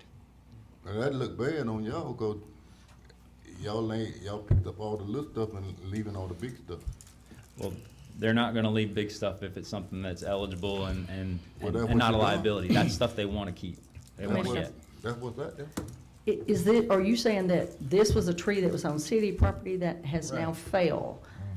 I would think that, let us get with the city of Apalachicola, since it's basically their tree, that they should come out and cut it up and put it on the right of way, and then we can pick it up. Correct. Okay. That's Yeah, the solution. If it's the city's tree, it's their responsibility. But if it's a private property owner's tree that has failed, then it falls on the property owner. But the city's trees, yes, we'll go back and work with Ron on seeing where these are and getting those cut up and removed. Yeah, that'll be, okay, all right. Mr. Chairman, I got a question. Sir, when you were discussing on doing, and maybe I'm not reading something into it that's not there, you referred to hazardous debris versus what we're just considering debris from the storm. It's actually hazardous tree. Okay, Hazardous tree means that there's a hazard to the right of way. Only those trees are being cut under the FEMA contract. okay. We're not just cutting trees that are on the ground because they're not a hazard to the people in the right of way. Right. I guess, I mean, look at this date, I can just tell you, and I'm just one of 5, I'm still not good with that date. Here's the reason why I'm saying that. We're not the worst affected area in this storm, but we were affected. And it looks like whatever we cut loose, we're still gonna be held responsible for, right? Our citizens in our county are still gonna want that off the side of the road and try to get back to being made whole if it's possible, like we were before the storm. And I have a problem with, we're trying to finish it, be done with it, move on, and we're still gonna be halfway there. Cause then we're gonna assume every bit of that. And that's just my statement on the matter. That's my concern as well. And as we had that discussion yesterday, Commissioner Lockley, I told you this would come up this morning. Well, here it is. I don't know what the FEMA rules are. I don't know when we should end this thing. I don't know, you know, if there is a date that we should end it. I just know there's piles of huge stuff in my area that the county does not have the ability to pick up. Well, what are we gonna do if we release everybody, and how's the county gonna move this stuff? We don't have the equipment to do it, which is the whole point, we have a debris contractor. So, you know, that's my 2 cents on it too, but we have to take some action this morning as to whether we, and Okay. Pam, you can weigh in on that. Okay, what we're saying here is, that's the last day you can put debris out. That gives them the whole weekend. Because what we're seeing a lot of now is fresh stuff cut. People are trimming up their yards and they're putting it out. It's green, it's ineligible, but it's being mixed in with what was pushed out before. Somewhere, and we say this is the last day you can put out beside the roadside. Then we start from Zone A and we go down every street, Commissioner, cleaning it up, and we document that that street is clean. But this gives them a long weekend, people that has not been here yet. It gives them the whole Thanksgiving weekend, although nobody really wants to work on Thanksgiving, but to get it out. Somewhere, it just keeps coming. And a lot of what I'm seeing is not really storm debris. People are taking this opportunity to clear land and put it outside the road. Seen that yesterday. They're deciding to clean out their garages that they hadn't cleaned out in years and throw it out. Again, somewhere, we'll be doing this for years if we don't say, okay, your storm debris needs to be out by this date so this county can get cleaned up and get back to our daily task. But again, that's the pleasure of the board. Well, I understand that part. What you can do is lead a, you know fresh stuff being cut and somebody cleaning the yard, and something been there from the storm, you can recognize that. But what we need to do is, we need this county cleaned up. Ain't no need to coming in. They don't come back. I mean, we done made the third pass, and the county gonna be looking like still looking like a bum and fail. 98 is, and I've spoken to DOT about that. When are they planning on doing that? When they planning on picking up on 98? When I spoke to Renee last Friday, I seen that Monday that Benny and them were back at work. But, you know, our contractors work regardless. They follow the DOT rules, and the DOT says it's raining, then y'all can't work, then they quit. I don't know. I've tried to get that answer. I will go back to the office and call Renee again and say, and I spoke to her about a cutoff date. I mean, this could go on for years if we just leave it open-ended, just drag your stuff out to the side of the road, we'll keep picking it up. I mean, I've seen whole houses demolished and put beside the road, and we put out there, whole house demolition is not eligible, and it's going out there. They're just tearing them down and pushing them to the side of the road. Now, that's on 98, so that'll be up to FDOT what they're gonna do about that. Well, you got them monitors out there, don't they supposed to know what? They're monitoring our roads, Commissioner, our roads, county roads.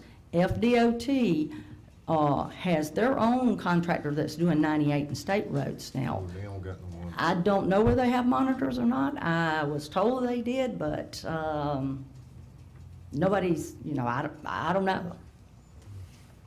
They should have monitors if they're smart. But I just ain't, I mean, my district's not clean. It's. What about, I let the other commissioners. I already said the stuff in my district, and I think Commissioner Jones has too, so I don't know what. So I'm not satisfied when, you know, I'm just not satisfied with maybe 80% of it clean. I want the 100. And that's what the final date is for. Then we take it street by street, and they go down each street, clean it up, documenting that everything's up.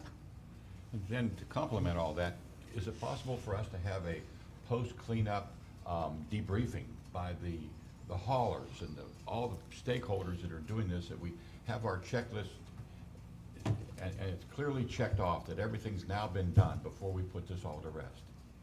Do we have that ability to do that? Yes. Yes, we Yes. actually have a program, a mapping program that we can provide and we have available that shows where every pickup has been made throughout this entire project. Sure, We can before show we you sign that. off on everything, make sure that we're all comfortable with that. Certainly. And what you done, I mean, get me right, sir. The work you done is good. Sure. It's great. But it's a little bit more to be done. Understood. We acknowledge that, we know, because the more, every time you pick up, you turn around, there's another load out there. So that's why we're saying we just need to have some kind of definite that, you know, past this date, you can't put anything else out. Sure, you But need again, to that's vote. pleasure of the board. Do you have any kind, Okay. do you have any kind of disqualifying signage that when you have disqualified material that's been put on the road, like you testified, that you plant a sign on that, that's authority that says this is not eligible for pickup, and we know, they know now that we know, and. is We there- have not tagged any debris. Yes. There's different types of debris as well, so we now Sure. have hazardous materials that are gonna be removed, as well as white goods, e-waste, C&D, and vegetative debris. We also do skip pile reports, so we have in our system, GIS tracking for where, GPS tracking for where that debris might be that is ineligible. So we do have notations for that, but nothing is marked on the piles. So, you know, in our final outcome, it seems like we organize that, sure, there's some piles sitting there. Right on 98, I've seen a couple of them already that are not appropriate, and you guys have certified that as not. If I may, 98 is not in our contract. The state is doing 98, not the county. Oh, okay, I understand.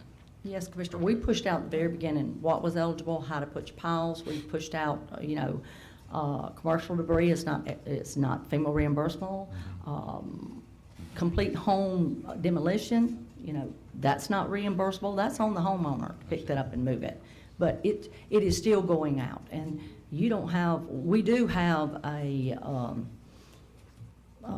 illegal dumping in our county, but there's not enough manpower to ride around and catch. I mean, I've caught 2 already that's been paid to clean up somebody's yard, and they're dumping on the county right away. Sure.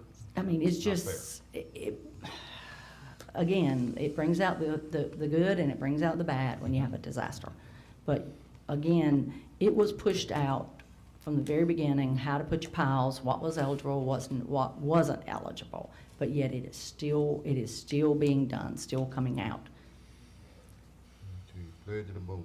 Well, the question is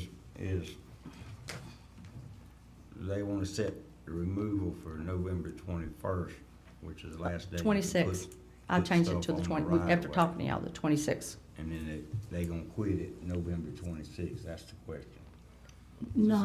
Not quit picking up, Commissioner. It would be where the community couldn't put anything else past the But there's no way 26th. to enforce that. You can say don't put it out there, when you wake up in the morning, it's everywhere, and it's all storm related, but I do understand that at some point you have to cut it off. I understand that. But that's for this board to make up their mind when they wanna cut it off. The question is, if she's asking you, 21st will be the last time you can put it on the right of way, and the 26th is the last day they're gonna pick it up. The board needs to make a decision, y'all fine with that? or not? No. 26th is the last day you The can put it out. We twen- said the last day you can put it out. After speaking to, I spoke to you, I Okay, spoke yeah. to some of the commissioners, that we decided that we need to give them a long weekend. And the 26th would be the last day that they could put anything beside the right-of-way. Now, pick up after that, when we come back on Monday, they will start in Zone 1, and then they will move west. And that's gonna take a while, because they got to go down every street and make sure that it is picked up and cleaned, and documented that it is picked up and cleaned. And then when they produce that report, then they can actually show you, we went down this street, we picked up this, it's documented that this street was clean. And all of that will be after the 26th. Yes. I mean, we'll come back on that Monday, and then we'll see what everybody's pushed out there, and then we'll start, like I said, we'll go from west to east like we did in the very beginning. My understanding is that I think City of Carabel signed off on theirs. They're clean, so we won't have to work the City of Carabel, but we will start from there and go up 67 and go all the county roads, making sure that we go down every single road and And we do the same way with Apalachicola. And then it'll be up to Van Johnson to sign off on the city of Apalachicola, stating that he's satisfied with the job that was done. Who signs off on non-incorporated areas like Ball Point, Alligator Point?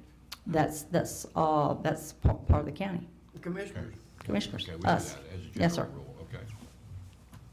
Okay, well. Ready to vote, what y'all wanna do? I like the idea of the cutoff. It gives people a clear target. I know we can't control what happens around that cutoff, but at least we have a declaration and a line drawn in the sand. So how long they'll be after the cutoff? When they leaving? When the final date? The final date is whenever this county's clean, when they go in each street. Okay, now, question. If okay, we done made the final date if the board decided. And we get calls in our district saying this need to be picked up, that need to be picked up. Will they come back and pick it up? You mean after we've already cleaned those streets this last time? Is that what you're talking about? I mean, we're giving them to the 26th to put their stuff out. So we'll start from the west end of the county and start going street by street. Are you saying after we've completely cleaned that street and we document, then they bring something out? If that's it. Be the county's problem, man. And they've had ample opportunity to get their stuff out. At that point, you're looking at almost 2 months of having time to bring your stuff to the curb. Well, okay. Yeah, I know y'all wanna move on to another contract, but Not until the county's satisfied. The contract states that we can't be released until you release Yeah, us. till you release them. So I can't make no decision by myself. Mr. Chairman, if I may, I still believe, Ms. Pan, that there are people that have more debris than the side of the road can contain. There are people, yes, and here's another thing, they might not have had all their trees completely blowed down in the storm, but they might have been on a wooded lot, and half of them are leaning, and they're getting to them when they get to them. And I'm sorry, I just still believe if you got 30 trees or so on your property, you're gonna cut up some of those trees, and some of them's gonna still be green, because they were leaning, they're hazardous trees, they're gonna die, they're not dead. So yes, they might have green on them. It's just a storm thing, and I believe if everybody tried to put everything out by the roadside, I don't think you'll be able to get it all out there without some of it being on their private property, which they've already stated, we're not doing on private property. We're not trying to push the contractor to do it. We're just monitoring what they're doing, and we need to get the right of way and not the property. I just still believe that that's going to be an issue. And an ongoing issue Yes, from now on. I mean, we have to have a cutoff date, yes. We do need to have a cutoff date. I agree with but that. I don't know when that is. I think with this holiday weekend, that the 26th is too quick. Why it couldn't be December the 26th? December the 26th. Did I know? It can be any date y'all want, but that's putting it I mean, why it can't 3 be- months out there. Well, we can always come back and close it in between. I mean, why we putting, I don't like the idea. We've been out here, I know we got a process, but right now you putting people in a rush. And it ain't gonna do nothing but make this county have to pick up that stuff later. Or it's gonna be sitting there. Or they not gonna, Thanksgiving weekend, them people gonna enjoy Thanksgiving and ball game. They'll be cutting on trees. Just give me a date. I mean, this was, He'll give me a date, that's what we'll go with. But, we do need a cutoff date. I don't know what the answer is, but I don't think,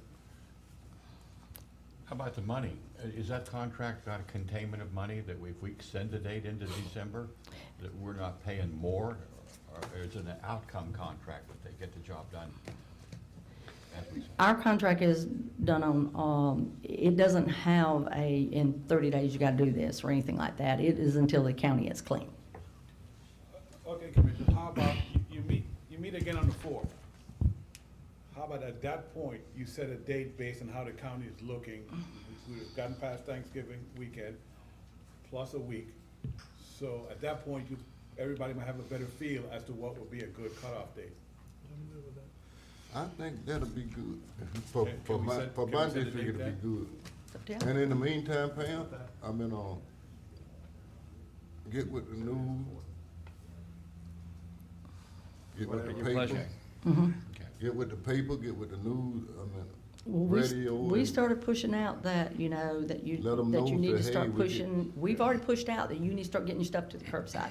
Y'all It's got it been- in the news? I know we put it out on Alert Franklin, which everybody in this county gets. That's, I don't. then I need to sign you up.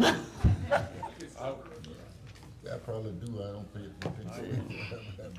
What he's asking is put an ad in the newspaper. Yeah, We- that's what I'm we- saying. we could do that. I think not just that, but just warn everybody, that date Time is is quickly drawing down. approaching. That's- Please take advantage of this time that you have. That's what we've been pushing out just about every other day, that, you know, Yeah. it's time now. It's time Yeah, I to get finish that. up. I know Okay, it'll be on is that that what y'all work wanna plan. do, is come back on the 4th and then set a date?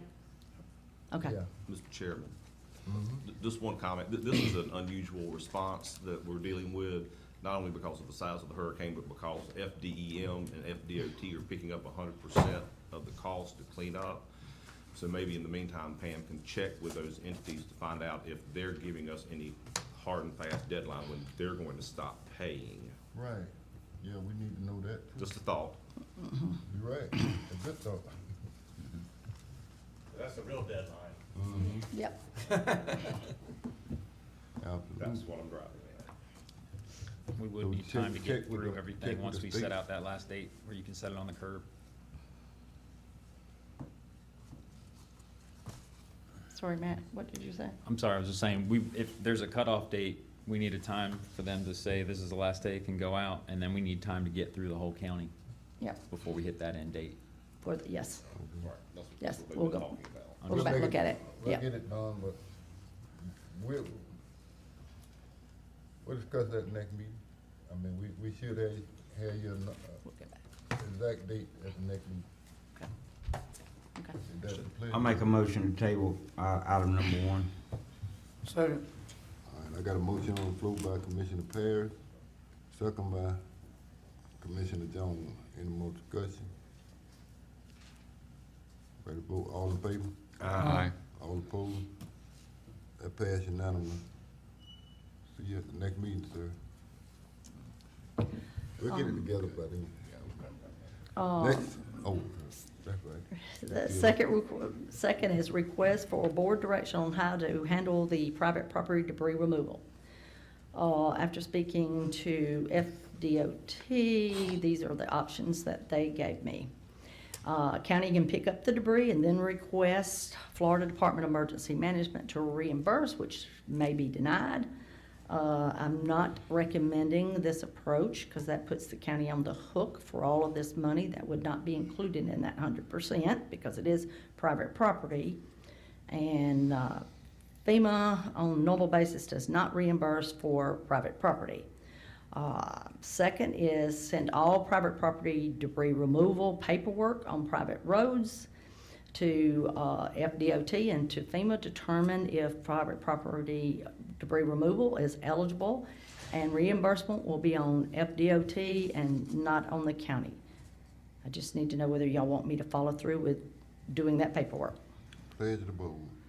Pam, on item, the second part of this, send all private property debris removal paperwork on private roads. We hadn't done any debris removal on private roads. No, right? sir. So No, why sir. would we start? Because I've been telling people from the storm, we cannot come on private property, we cannot do this on private property. So people has went out and had to pay people to cut trees and remove debris, and now all of a sudden we get asked the question, do we wanna work on private roads? Now, that ain't fair to the people that's already paid out of their pocket to get this stuff done. I mean, why would you even enter that category? Why are we even discussing this? Because everybody else has had to pay out of their pocket for the first month, and now we're discussing whether we're gonna go on private property? That would make me look like an idiot, telling everybody if it's on private property, you gotta get it to the roadside where it can be picked up. And now, a month later, we're gonna go on private property and get debris. I don't even understand why that's even coming up. Because FDM put it out there. It's been put So out. they want us to go on private property? They're saying that there's a possibility it could be reimbursable. You have gated communities, you have a whole street over there on Carroll. They've just pushed their stuff to the road, although we are saying private property is not eligible. But the state is now saying there is a possibility that FEMA will reimburse for pickup on private property. And if they don't? But again, this comes back to FEMA and FDOT to make that eligibility, not us. I just strictly do the paperwork. Well, they can, excuse me, they can, the state needs to cut that out. Either you do or you don't. I agree with you. I mean, all that. I agree with you. We might pay and might not. Exactly. So that's why I said. That's not right. They shouldn't put these counties in that kind of predicament. And it's all over. I mean, every small county is trying to figure out what to do because private property, streets, roads, they put their stuff out to the curbside, even though we tell them that you're a private road, it's ineligible. We've not done it in the past. I think the magnitude of this storm, along with Irma and Matthew, in years past, FEMA did do some private property, pay for private property reimbursement. But again, it comes down to there are boxes that has to be checked. There has to be a hold harmless sign by each and every property owner on that road. We have to have the health department come in and say, this is a health hazard. This stuff's piled up here, it's causing rodents, it's causing this. Your fire department has to come in, also check that box. There's a lot of paperwork to do. In the past, we've not seen the magnitude of debris that we have here that people are pushing out. But again, I'm just asking, if y'all say that y'all don't want to do this, that's fine with me. I'm just saying that in order to try to keep y'all from getting phone calls, and eventually they're going to start coming to y'all about, my debris's not been picked up. I live on a private property. I pay taxes. I know y'all hear that on a regular basis. I'm just saying that this is a way that if we do the paperwork and I push it forward, then it is no longer on this board. It is on the federal government and the state of Florida. Okay, now, getting back to item number 1, where you're wanting a hard and fast date, if you start going on private property, how are you gonna determine a hard and fast date? That would be. Because that's a whole nother ballgame. That would be done with FDOT's contractors. Because they're reimbursing them. They can't even get the stuff off of 98. I agree with you, Commissioner. That might be 2 years. Well, you're, not me to laugh, Commissioner, but you're absolutely right. So my suggestion, if you live on a private road, you need to start making, like Commissioner said, the means to get your stuff cleaned up instead of waiting, because again, it might be 6 months from now before FDOT finds a contractor that's willing to come in and do private property debris removal. Because that was not in our contract. Because we don't do private property. What about if the homeowner in the private property pays for the expense and keeps the receipts? Not eligible. Not eligible No, at sir. that point? Because you are a private property. You live on private property. And the way the federal government looks at that is you chose to live on that private road. You chose to live in that gated community. It is not, FEMA only reimburses for public. And you live in a gated community, you've cut the public off. They can't use your road. They can't use your amenities. Same thing on a private street. It's not open to, quote, through traffic. It's a private street. And that's just the way, that's FEMA rules. I mean, that's FEMA rules. I mean, we can't change those, we can't bend those. All we can do is do the documentation and then let them decide, or if y'all would rather not do this at all, just say, you know, we're not going to even consider private property, and we move on. Okay, well, pleasure to vote on. What y'all think? I don't know, this is good. I'm called every day by the, St. George Island Plantation. Are you trying to say you want us to have a placeholder in case FEMA does decide they'll clean up private property? We've done the paperwork in place? Basically, yes, sir, that the county has done its part. So we would be a service in that regard. All we're doing is submitting the paperwork, and then it's on them whether they decide to come pick it up or not. And then in the meantime, we're standing by waiting for their decision. And we don't know how long that's gonna take. No, sir. But No, sir. the That's- purpose of us serving the community would be, let's do the paperwork for them, and we did that in good faith. Yes, sir. As long as Well, we're not held accountable and we don't have to pay the cost. Right. I mean, you gotta look at all this, everything that's entailed in this and make sure the county's not gonna be responsible to take care of the cost. I mean, we spent almost $200,000 this morning here on radios. That was not in our budget. That's And you have to why, be careful when you're assuming all this stuff and where is the money gonna come from and how much it's gonna be reimbursable. Because if it ain't reimbursable, and we use up this, contingency fund, and next year I'm gonna have to tax people again to put that money back in preparation for the next year's storm. So that really concerns me, is how you're spending money and how this money's going away, and who's gonna put it back. It's gonna be the taxpayers gotta put it back, and I'm a taxpayer also.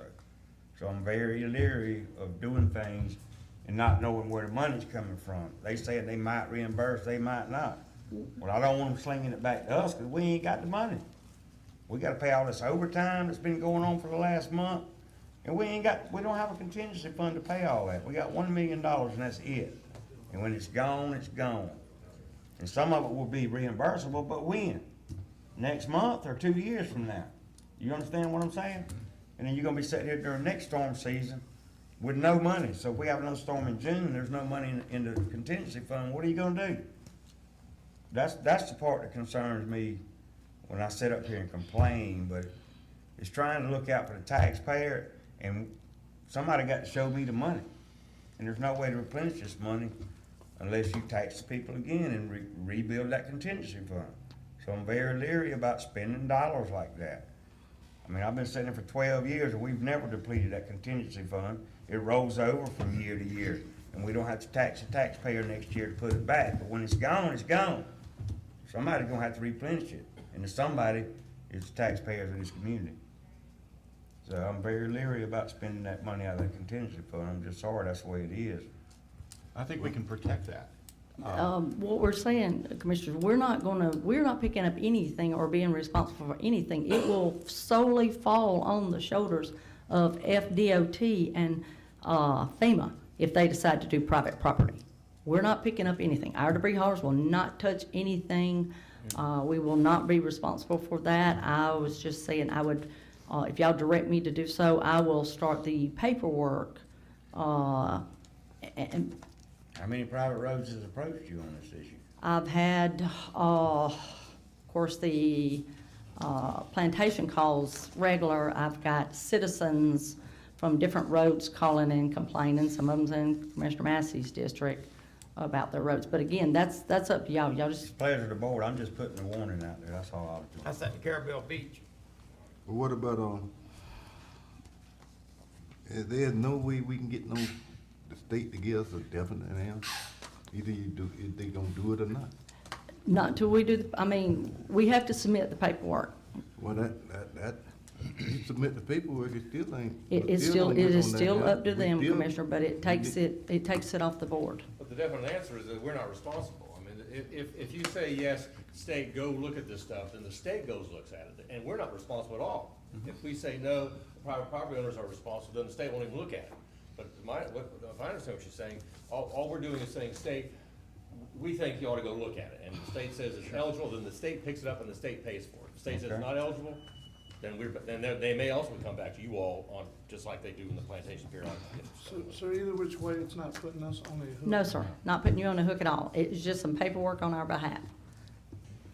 And then we're Motion to affirming as a submit the county to paperwork. the state that we're ready for them to have a look, but we are not obligated. We're not obligated We in- still maintain our hands-off policy on private property. Yes, sir. No matter what.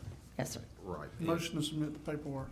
Okay, I got a motion on the floor by Commissioner Jones, I second it. second by Commissioner Burke. Any more discussion? All in Yeah. favor? Aye. I just wanted the board to know, and I told Pam I would chime in, that everything that she's represented here today is consistent with my conversation with the general counsel for FDOT. They want paperwork first, then they'll make a decision on whether it's reimbursable, and I've told him that if the state is not going to tell us in advance that they're paying for the pickup, we can't afford to pick it up. So I think we'll make sure that the county treasury is protected. Okay. Any more discussion? All in favor? Aye. All opposed? That pass unanimous. Okay, third thing is request board direction on how to handle debris removal on Dog Island Conservation District. Dog Island Conservation District is requesting the same memorandum of understanding with the county that the municipalities had in order for them to qualify for the 100% FDOT debris removal reimbursement. And I will refer to the attorney on his conversations that he's had with Mr. Ken Jones. Basically, what she's just represented to the board is they want the county to grant to the Dog Island District the same interlocal that we've done for the city of Apalachicola, city of Carabel. I've drafted that interlocal, I haven't done it yet because you haven't authorized it, but I will draft it so that the county will not be financially responsible in the event that, for whatever reason, FDOT and FDEM does not pick up 100% of the cost of the pickup of the debris. Then Dog Island Conservation District will have to levy whatever assessment on their property owners over there to pay for the pickup with the contractor. Franklin County will not be responsible for their debris pickup, just like we're not responsible for the cities of Apalachicola or Carabel's pickup. So moved. I got a motion on the floor by Commissioner Parrish, second by Commissioner Jones. Discussion? I ready to vote? All in favor? Aye. All opposed? Motion carried. All right. And then I the think that's item it, that, isn't it? the item that was tabled yesterday. Oh, well, I was in the meeting with the board all afternoon. I did not have the chance to assist you, so I can't. Okay, help all you right. with the presentation. Actually, asking the board to retroact the debris, the CDR McGuire cancellation of their contract. And I know that Commissioner Parrish had some questions yesterday, so I'm ready to answer those for the board. We canceled this contract on October the 11th with CDR McGuire, our consultant that was supposed to be helping us in the EOC with coordinating the debris monitoring and debris pickup to make sure that the county gets reimbursed and writing our project worksheets and everything. We conducted an RFQ in 2017 and hired a consultant. Then Michael hit the county and we needed some assistance in our EOC helping with this, so we gave CDR McGuire a task order to cover this. In reviewing our RFQ, we became aware that the 2 CFR was followed, but was not, price was not a factor, so we decided we need to rebid the entire we need to make it an RFP and rebid it. In the past, we've done RFQs, we've always did a task list. You set that task list and they tell us how much they're gonna charge us, and we say, okay, we either got the money to pay it or we don't have the money to pay it. That's the way we've done it in the past. Now with the new CFR 200 regulations, you have to make sure that price is included in your scoring, which we did not. We had a price sheet with our documentation, but we did not use it as a weighted scoring, so that makes it ineligible, a non-compliant CFR, so RFQ, so we have to go back out. Now, I know y'all questioned about how it was gonna be paid. For the first 30 days, we can submit reimbursement as is and justified as an emergency purchase. We needed help in the EOC to help with coordinate all this and getting all our paperwork together. We could write up the justifications to submit with our CAP-P documentation that after the 30 days that we rebid the services and encumbered a 2 CFR compliant contract. Well, who doing it now? Nobody's now. I mean, we halted as soon as we recognized that there was a problem with that contract. I canceled the task board and we canceled the contract. So that put us inside the 30 days. Well, who gonna pay them people? Well, for the first 30 days, we can act as an emergency, even though we signed a contract a long time ago. Pam's saying that because it was within 30 days of the disaster, we can act on an emergency basis. And so that existing contract we had was valid. It can't go beyond 30 days. So we canceled it before the 30-day period was up, so that we are reimbursable because we're acting as an emergency. What we need to do now, and so we've canceled it, and CDR and McGuire signed the cancellation. It's a voluntary cancellation, so they're not holding us hostage for future work.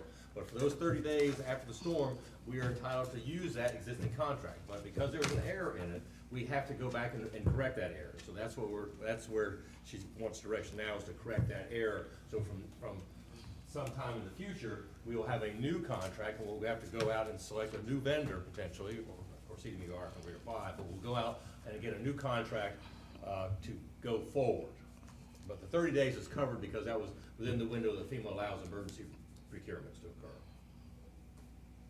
So I think, so the debt we have is gonna be reimbursable because FEMA says. Don't look at me, Well, I I'm cannot not either looking- I'm not confirm asking or for- deny. I'm much not is asking the for debt? confirmation, I'm just making sure you're listening. How much is the debt? Listen carefully. So that covered, that 30 days should be covered by FEMA procurement policy because How it was much during is the the emergency debt? period. How much is it? I was told verbally, we do not have any invoices, but I was told verbally that it was about $30,000. Oh. All right, pleasure to the board. And the action you're requesting, Pam, is for them to ratify the Yes, sir. the termination of the contract? Yes, sir. And then you haven't necessarily discussed it yet, but you're also going to request authorization to move forward with an RFP solicitation? Yes, sir. Okay. So you killing two birds in one stone, really? Yes, sir. Then you're gonna go out for bid. Yes, sir. We're in the process of reviewing RFPs that are in compliant. And again, ours was in compliant, we just didn't add a weight to the price. Motion to approve. Second. I got a motion on the floor by Commissioner Jones, second by Commissioner Master. Any more discussion on it? I mean, because this is a service that we need. Without this service, the project worksheets are not gonna get written because it's become, basically, and I think Pam's already said this, and I apologize for repeating it. In every other storm up to this point, the state of Florida assisted in writing the PWs. They take that burden, they had that contract. Sometime in 2016, 17, they canceled their contract. They threw all of us to the wolves and said, you now have to do it, counties, you have to figure it out yourself. And it's been a very chaotic transition and not very smooth on the state level either. So this is something that we are having to learn to do, but previously, all my 30 years ago, the state assisted us and they directed this process. And all of a sudden, we are totally on our own doing it, and it's a complete changes. Mr. Chairman, clarification. Commissioner Jones, is your motion for the two items that Pam asked to ratify the termination and authorize the RFP? Thank you, sir. Yes. Time is of the essence. Okay. All right, let the vote, all in favor? Aye. All opposed? Motion carried. Y'all wanna break?